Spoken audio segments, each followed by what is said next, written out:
Vamos seguir com outras informações, porque mais de 24 horas após os temporais, o estado de São Paulo ainda tem milhões de imóveis sem energia. E para saber exatamente quais são os direitos das pessoas e empresas que tiveram prejuízo, a gente vai conversar a partir de agora com a Renata Abalém. Ela é especialista em direito do consumidor, a quem agradecemos demais pela participação. Renata, seja muito bem-vinda.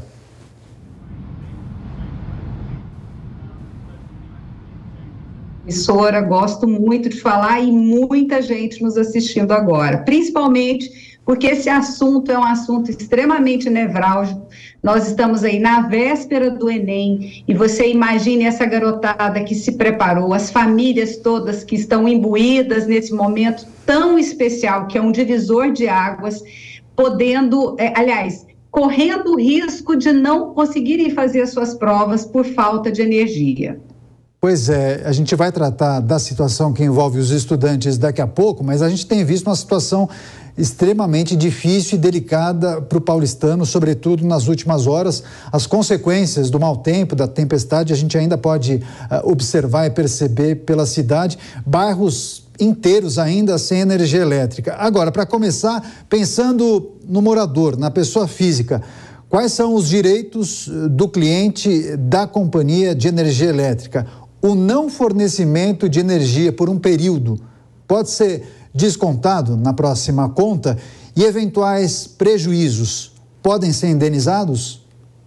Sim, e devem ser indenizados. O consumidor não deve passar o pano. A partir de 4 horas de interrupção da energia elétrica, o consumidor pode, de posse do registro, do dia, do horário, ele pode pedir um desconto à concessionária do tempo em que ele deixou de ter o fornecimento. Porque a energia, pessoal, é produto, é mercadoria, então nós compramos, pagamos imposto sobre ela, então se nós não recebemos, nós não devemos pagar aquilo que nós não recebemos. Então a gente pode pedir sim um desconto. Se na nossa residência nós tivemos um prejuízo, nós ficamos sem um eletrônico, nós ficamos sem alguma coisa importante para nós, e mesmo que seja uma coisa supérflua, mas é nossa, nós apresentamos um laudo, nós apresentamos uma nota à concessionária, nós fazemos um requerimento, isso pode ser feito pelo aplicativo, pelo site, pelos chats, para pedir o reembolso, para pedir o conserto ou para pedir outro aparelho, se porventura o nosso aparelho estiver queimado. Agora, Renata, e no caso de um empresário, de uma pessoa jurídica, sei lá, por exemplo, o dono de um restaurante que costuma abrir aos sábados e costuma faturar, em média, um valor que acaba sendo um incremento importante naquele faturamento mensal. O que pode ser feito também para as perdas de estoque, muitas vezes comidas, itens perecíveis que foram perdidos. Como proceder nesse caso? Porque a gente trata de um dinheiro que poderia entrar e não entrou por conta daquela situação, né? Certo, nós temos aí duas situações, Daniel. Quando eu vou falar de estoque, desse alimento perecível, eu estou falando de um dano material, porque eu tenho como comprovar que eu tinha essa mercadoria era para ser usada, mas eu perdi porque eu fiquei sem X freezers. E aí eu tenho também um dano estimado, que seria a estimativa, o ganho que eu teria, desde que eu consiga comprovar a média que eu faturo ou que eu faturei nos últimos finais de semana, vamos supor. E tem um dano moral, que era a minha expectativa moral, que era o que eu ia fazer com que eu com que eu tivesse faturado. Então, o consumidor tem essas 3 vertentes e são indenizações diferentes que ele vai requerer, mas essas indenizações, elas são concedidas pela justiça. A concessionária, mesmo que nós entremos, postulemos e provemos que a gente teria 10 mil reais de lucro ou 10 mil reais de venda, a concessionária não nos reporá isso, até porque ela não é interesse dela. Então, quando ela não repõe, quando ela não indeniza, aí o caminho do consumidor, infelizmente, é a justiça. Renata Abalém, advogada especialista em direito do consumidor, conversando ao vivo com a gente aqui na Jovem Pan News. Doutora, eu vou pedir licença, vou chamar o Adriano Cerqueira, comentarista convidado, ele fará a próxima pergunta. A minha pergunta, eu não sei se é o conhecimento, mas a gente sabe que tem a agência reguladora, na ANEEL. Ela pode fazer alguma coisa para o consumidor? Ou ele está isolado, ele tem que recorrer diretamente à concessionária ou à justiça? Alguma expectativa em relação à agência reguladora? Adriano, você me salvou, eu estava doida para falar sobre a responsabilidade da agência, não só da ANEEL, mas das outras agências que nós temos, porque infelizmente, pessoal, e sem medo de errar, eu falo para vocês, essas agências, elas parecem que são somente cabide de emprego, e eu tenho que falar isso. No caso, por exemplo, da concessionária de energia Enel, a Enel ficou em Goiás 4 anos, até a população se revoltar, até o governador diligenciar para que houvesse uma substituição. E houve uma substituição, a Enel foi a pior concessionária de energia elétrica que nós tivemos em Goiás, eu sou goiana, posso te assegurar, porque vi isso, a Enel não investiu, ela não fez o que ela tinha que fazer, o que estava previsto. Então, ela saiu de lá, e ela saiu com a agência, a ANEEL, sabendo disso tudo. Então, se a ANEEL sabia disso tudo, por que ela não está acompanhando a Enel em algumas cidades que ela fornece para o estado de São Paulo? Então, a agência é sim responsável, a agência é que regula o mercado, é ela quem tem que averiguar se a concessionária ela está fazendo o dever de casa, se ela está cumprindo as diretrizes do contrato de concessão, se as redes de instalação, se as redes de distribuição, se estão de acordo com o que a população necessita, porque é impossível você falar que 2,5 milhões de casas estão sem energia. Quantas pessoas precisam da energia para respirar? Isso é muito sério. A energia hoje, a falta de energia nos faz voltar para o tempo das cavernas. Pois é. Agora, doutora, e no caso dos prejuízos de bens particulares que estavam em uma via pública, como, por exemplo, um veículo que teve avarias por conta da queda de uma árvore, é possível, eventualmente, ajuizar uma ação contra a prefeitura? O que pode ser reclamado nessa ação ou não pode? Sim, é possível o consumidor que teve um veículo avariado, que teve um veículo que rodou, que sofreu na enchente, é possível sim esse consumidor está postulando o seu direito na justiça. Mas eu falo, Daniel, que o que é a situação do consumidor? O consumidor precisa ter provas.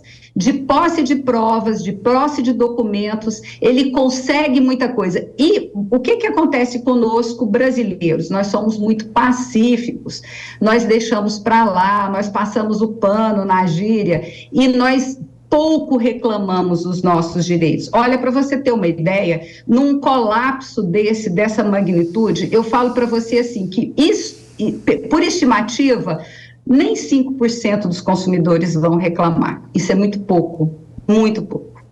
Agora, ainda na esteira dessa resposta, peço até licença, viu, Adriano? Porque além dessa situação que envolve, por exemplo, os veículos, os carros, que tiveram avarias por conta, eventualmente, da queda de árvores, mas em São Paulo nós tivemos 6 óbitos, 6 pessoas perderam a vida. Agora, do ponto de vista dessas famílias, algo pode ser feito? Eu sei que foge um pouco da especialidade da senhora, mas gostaria de escutar se alguma coisa pode ser feita.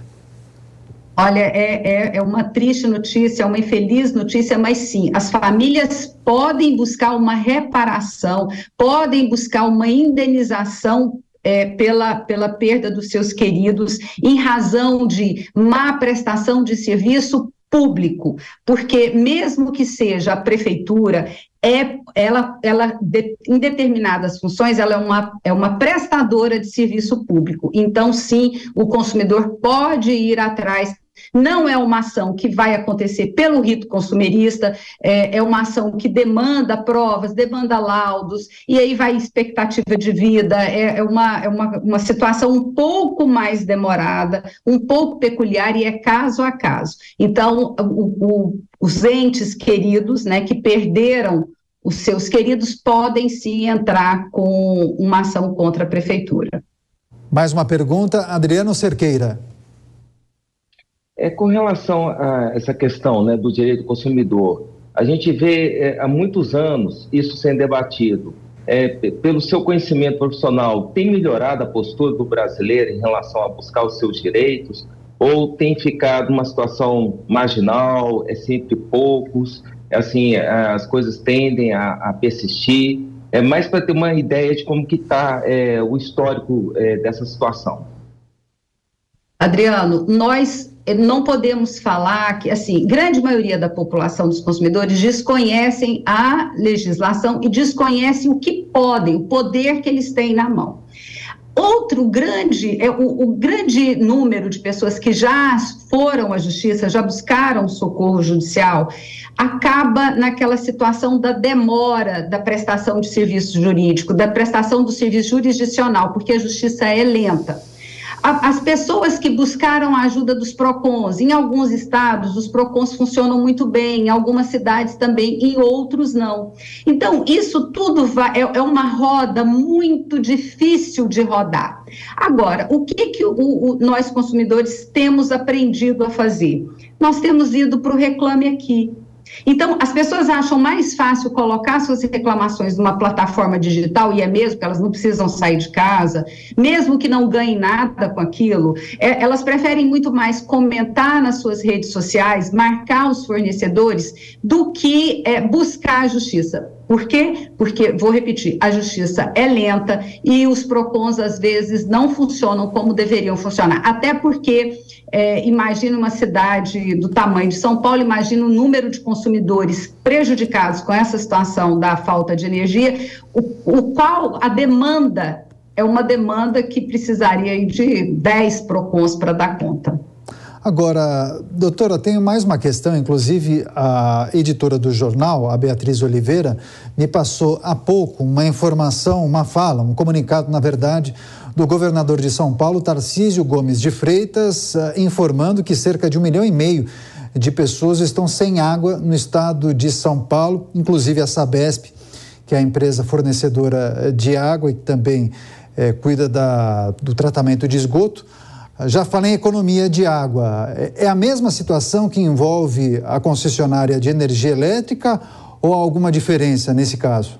Não, é a mesma situação. É um serviço público da mesma forma, que é feito por concessão.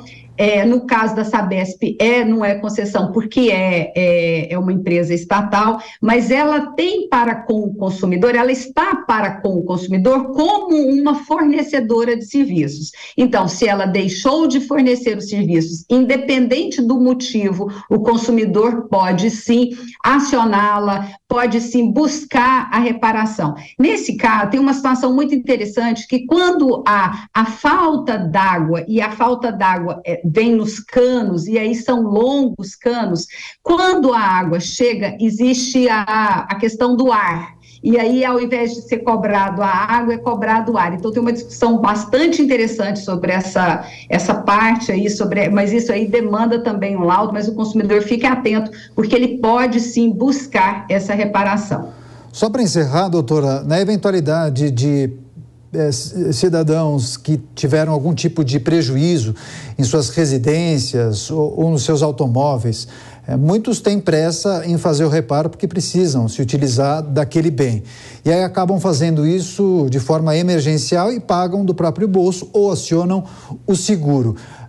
Esse cidadão consegue reaver esse dinheiro impetrando uma ação contra o Estado ou contra a concessionária? Daniel, o segredo de qualquer ação é o documento. Então, consumidor, você se municie de toda a prova que você tiver. Precisou consertar o seu carro?